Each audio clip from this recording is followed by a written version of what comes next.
I've been using the iPhone 14 Pro Max for about 3-4 days, and I want to talk about Apple's highlight feature of the Pro, the dynamic island. Is it useful? Is it a gimmick?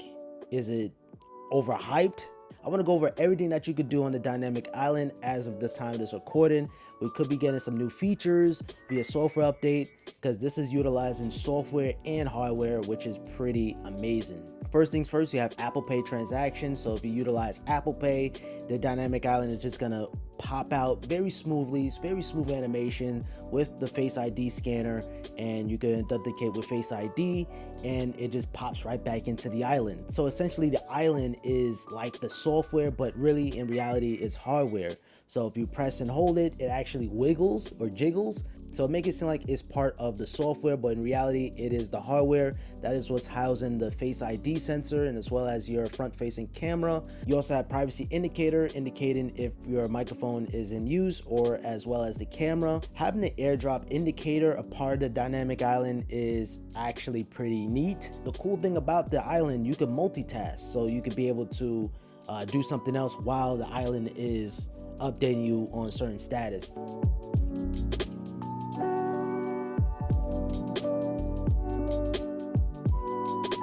You have your AirPods connection, which is pretty cool. The only thing with the AirPods, your pop-up window is still gonna pop up from the bottom.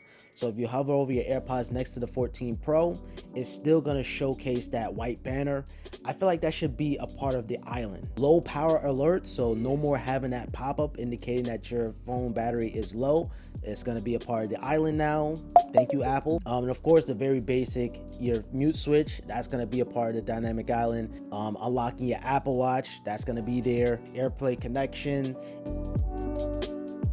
Even shortcuts. So if you like to customize your icons, you're gonna be able to see the shortcuts in the on the island. Instead of an intrusive banner that pops down, you just have that a part of the island. When you're receiving a phone call, it's gonna pop right into the island, or even if you're starting a screen recording, voice recording, everything is gonna dynamically pop into the island. Listening to music, which is my most use of the dynamic island, be able to switch back and forth between songs or tracks. And be able to have that album artwork flip around. Really nifty little animations that I appreciate. If you press and hold any action, you can get like a nice banner view. I would say this is Apple's way of multitasking on an iPhone. I appreciate the waveforms when you're playing media too as well, but here's the thing. Not all the features are here, such as the live activity feed. So the live activity feed is gonna show you sports scores. If your Lyft driver is here, give you live time events and stuff like that. So that is really where the bread and butter is going to be with dynamic island. We got to wait to see how other apps are going to take advantage of the island. So as of yet, Instagram isn't supported with the dynamic island. I don't know what they'll do. TikTok, not yet. So it's going to be really interesting to see how the dynamic island is going to evolve throughout the years, because this is going to be Apple's thing now. But as of right now, where we stand, is useful, but it quickly dies out very quickly. When I went to the gym today, a girl had an iPhone 14 Pro, because I saw the color. I saw the color from the distance, and you know me, as a tech guy, I gotta, oh, you got the new iPhone. You know what I'm saying?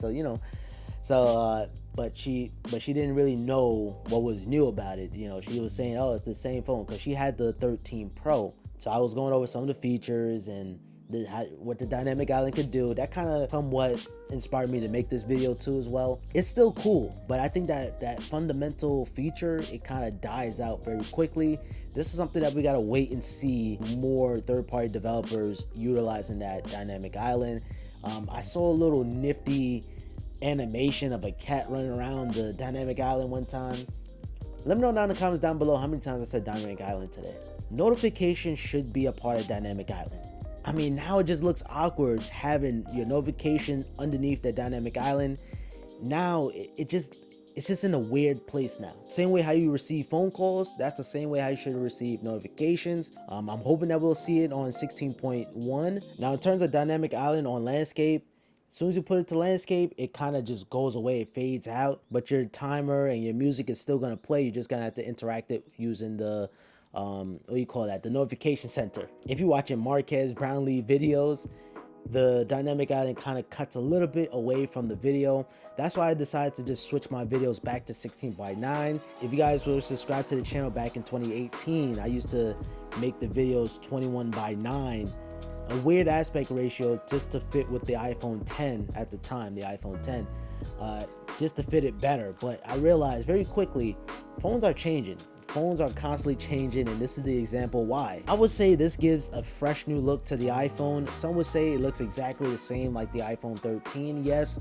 From the back perspective, yes. But the way how you interact with your phone is a little bit more different thanks to this island, and you're gonna notice it right away. It essentially, it feels like the whole entire phone is all screen now, finally, because now all the bezels are uniform now. But nonetheless, this is still fairly impressive because Apple shrunk Face ID by 30% and have it a part of the display. You know, it still amazes me to this day, but I'm fearing that Dynamic Island is probably gonna die out. If no third-party developers use it that much, it's only gonna be used for maybe ESPN scores. But if you're not a sports watcher, you're not gonna care about that. Or maybe for Uber, that's gonna be cool. It's there, it's gonna be nifty when you see it, but it may wear off, it may get old, who knows. I'm just fearing of that. I want to say thank you guys so much for all of your support on my always on versus off display battery drain test. I was not expecting the overwhelming support. I am working on the charge test. Right after when I finish this video, I'm going to start that charge test, and it should be out tomorrow. It will be out tomorrow actually, and yeah, if you guys want to see that one, make sure you guys subscribe with notifications on. You guys don't want to miss that one. And all right, I'm pausing this video for a second. Because right now I'm getting ready to start this battery test. But just to confirm with you guys, I'm doing the 5 watt versus the 20 watt versus the 30 watt versus the 35 watt. I wish I can add in the 18 watt, just because if you're coming from the iPhone 11 Pro Max, that had the charger included in the box, which was an 18 watt, and then the iPhone 12 supported 20 watt charging. But I do have a third-party charger from Spigen, Anchor. I can include those, but notice all these chargers are from Apple. So let me know in the comments, you guys really want to see 18 watt or just keep it at 20? The 35 watt is probably unnecessary, but that is the same charger that comes with the new MacBook Air M2 if you get the high-end model. So I don't know, just stay tuned for that video. I just want to make sure everything is 110% accurate, the best as I can.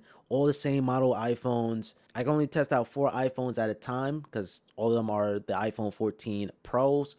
And yeah, that is basically it. I really do love my 14 Pro Max, although the only thing that's missing in my opinion is Type-C.